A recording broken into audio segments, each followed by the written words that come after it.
कठिन समय 14 वर्ष में बिताए थे, उस समय में उन्होंने जो जो व्रत किए, जो करवा चौथ के रूप में है, छठ के रूप में है, तुलसी पूजन के रूप में, जो अभी रिसेंट में हम सभी ने देखा है और मनाया भी है। तुलसी की शादी हम करते हैं, उनकी अच्छे से पूजा वूजा होती है। ये सारी सीता जी के द्वारा तो आई है, उन्हीं की ना कहानी को हम पढ़ते हैं पूजा के दिन। तो ये सारी चीज तो हमारी संस्कृति से जुड़े हुए हैं। तो रामायण से संस्कृत ले तो ली है, लेकिन उसको आत्मसात कितना किया है? आत्मसात किया है किसी ने? अभी मेरे कहने पे हाय और वाय निकल रहा है, तो फिर इसकी क्या उम्मीद कर सकते हो कि आगे भी वो चीज आएगी? हो सकता है दोबारा मैं क्वेश्चन आपसे ना पूछूं कि कितने लोग जय करके आए, कितने लोगों ने क्या किया, ये मैं दोबारा नहीं पूछूंगी। लेकिन ये है कि बताने का काम मेरा है कि मैं आपसे बताऊं कि क्या सही है और क्या अच्छा है, और क्या आपको करना चाहिए, आपके लिए क्या अच्छा रहेगा, ये मैं बता सकती हूँ, और वही मैं आपको बता रही हूँ। जैसे इसमें हमने देखा है कि रामायण में कि राम ने पिता के इस वचनों को रखने के लिए 14 वर्ष का इतना तकलीफ वाला वनवास उन्होंने व्यतीत किया। उसके साथ साथ अपने पति धर्म को निभाने के लिए सीता जी भी गई, और अपने भाई धर्म को निभाने के लिए लक्ष्मण भी चले जाते हैं। सही है। और महाभारत में हमने क्या देखा है कि 100 भाई, एक तरफ 100 भाई है, एक तरफ सिर्फ 5 भाई, लेकिन 100 में जो घमंड भरा भरा हुआ था, जिसके आधार पर उन्होंने उनके हिस्से की जमीन उन्हें नहीं दी, और जब वो नहीं दी तो सहन करते करते किसी न किसी कभी तो कभी वो चीज सब टूटेगा, और वो टूट जाता है, जिसके लिए फिर महाभारत का युद्ध होता है, जिसमें 100 कौरव भाई समाप्त हो जाते हैं, और विजय किसकी होती है? पांडव की। अब इसमें दो चीज है, एक धर्म होता है और एक अधर्म होता है। अधर्म किसको आप कहोगे, कौरव ने अधर्म किया था या पांडव ने? कौरव ने किया था, जिसका परिणाम उन्हें अपनी मृत्यु के साथ ही भुगतना पड़ा। ठीक, उन्हें कोई सुख सुविधा मिल पाई नहीं। हाँ, इनको बहुत सारी यातनाएं मिली, बहुत सारे दंड इनको मिले, अपने राज्य को छुड़वा दिया गया। इतने साल तक इन लोगों को भी तो 14 वर्ष के लगभग का वनवास था, 1 साल का अज्ञातवास, बाकी के जो 12 या 13 वर्ष थे ना, तो वो सारी चीजें मिलाकर देखा जाए तो यातनाएं तो इन्हें भी बहुत कष्ट सहा। लेकिन जहाँ धर्म और अधर्म की बात आती है, वहां पे अक्सर देखा जाता है कि धर्म की ही विजय होती है, क्योंकि वो जो सही है वो सही है। आपके कहने से मैं भले वो कर दूं, या ठीक है हाँ कोशिश करेंगे हो जाएगा, ठीक है, तो मैं भी हाँ हाँ कर दूंगी, लेकिन मैंने तो सही अपना, मैंने धर्म वाला काम कर दिया है, आपको एक अच्छी चीज बता दी है कि आप ये करो। अब करना नहीं करना वो आपके ऊपर है। मैं डंडे लेके तो खड़ी नहीं रहूंगी, या फिर डेली आके मम्मी पापा को फोन करके पूछूंगी आज आपकी बेटी ने आपको पेट छुआ था क्या, बच्चे का स्वभाव में आपको कुछ चेंजेस आया क्या? ये मेरा काम नहीं है, ये आपको करना है। मेरा काम था आपको सीख देना, आपने उसको कितना आत्मसात किया है वो आपके ऊपर जाता है।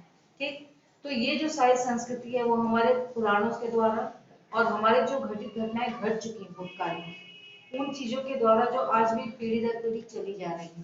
ठीक है, इसको मनाने के और करने के तरीके थोड़े चेंज हो गए हैं, बदल गए हैं, लेकिन कभी ना ये त्योहार हम हर साल इसका इंतजार करते हैं, हर साल हम इसे बड़े उल्लास के साथ मनाते हैं, और कोई एक नहीं मनाता है, सभी धर्म के लोग इसको मनाते हैं। आप ये कह सकते हो कि किसी, बल्कि हमसे अच्छा वो लोग मनाते हैं, ये देखा जाता है। विदेशों में भी दिवाली का पर्व बड़े धूमधाम से मनाया जाता है, सभी लोग वहां पर, ठीक है वहां दीपक नहीं मिलते लेकिन वहां कैंडल की लाइट अभी भी जलाई जाती है। तो जो चीजें बनी है संस्कृति, उससे लोग यहाँ रहे चाहे किसी और प्रांत में रहे, लेकिन उसे निभाते पूरी तरीके से। ठीक है, तो ये पॉइंट में कुछ और जानना हो आपको, कुछ और पूछना हो? क्लियर हो वर्ड्स? तो पूरे में बच्चों हमने यही जाना है हमारे पूरे चैप्टर में कि पहला तो क्या हम अपने चीजों को जो हमने पाया, क्या वो पूरी तरीके से हमने पा लिया या हमसे छूट गया है। दूसरा कि कितने हद तक किन चीजों को हमने पाया, और अगर पाया है तो उसको कितनी तरह से आत्मसात किया है। और आत्मसात करने में खाली हमारा अपने का योगदान है कि इससे जुड़े और भी लोग हैं, तो इनसे जुड़े कई लोग हैं, कई प्रांत हैं, कई देश है, कई राज्य हैं, वो भले अलग अलग खंडों में रहते हो लेकिन है वो भारत देश के लिए। यानी हमारे भारत जो देश है वो विविधता में एकता हर चीज से इकट्ठा कर लेती है। आज किसी भी प्रांत में अलग अलग धर्म के लोग रहते हैं, लेकिन त्योहार हम सभी मिल के मनाते हैं, चाहे उनका त्योहार हो तो हम उन्हें ईद की बधाई देने जाते हैं, और चाहे हमारा दिवाली का पर्व हो तो वो मिठाई लेके हमारे घर आते हैं। तो ये चीजें क्या है, ये कहीं ना कहीं हमें सहिष्णुता का संदेश देती है, एकता का संदेश देती है, प्रेम का संदेश देती है। तो इस पूरी किताब के या चैप्टर के माध्यम से नेहरू जी ने भी इसी प्रकार की कोशिश की है कि इसे पढ़ने के बाद या जब तक ये लोगों के बीच में जाता है तो लोगों में यही एक संदेश है कि हमें कैसे मिलजुल कर रहना चाहिए। आज मिलजुल कर अगर हम लोग ने ये कठिन यातनाएं सहकर इन चीजों को सामने रखा है आके, तो आप भी उसे अच्छे ढंग से आगे लेके जाओ। और यही उम्मीद के साथ उन्होंने अपनी हर एक संस्कृति, आपको संस्कृति से रूबरू करवाया कि हमने कहाँ क्या सीखा है और हमें क्या करना चाहिए। दूसरा, जो एक भारत माता के प्रति हमारा दायित्व होता है, हमारा जो कर्तव्य होता है, वो हमें निभाना चाहिए। हर किसी निभाते हैं, सबके अलग अलग तरीके होते हैं, लेकिन निभाना चाहिए, ये आपके दिमाग में होना चाहिए कि हाँ ये मुझे करना है, कभी तो कर पाया तो जरूर करूंगा ये। ठीक। दूसरा होता है कि आप कहीं पे भी रहो, किसी भी प्रांत में रहो या किसी भी राज्य में, देश में, किसी भी जगह पर रहो, लेकिन अपने इस देश की एकता, विविधता या उसकी संस्कृति या जो हमने बचपन से पाया उसे कभी भूलो नहीं, उसे आत्मसात करो, उसे आगे लेके जाओ। ठीक। और संस्कृति जो होती है कि जैसे हमारे घर में सभी लोग पूजा पाठ हर कोई करता है, कई लोग गीता का पाठ भी करते हैं, आपके बड़े बुजुर्ग जो होंगे वो लोग डेली का उनका एक रूटीन होता है, गीता का साथ पढ़ना, रामायण के कुछ पाठों को पढ़ना, है ना। तो ये सारी चीजें कभी ना कभी हमें भी देखनी चाहिए, आत्मसात की चीजों में है क्या।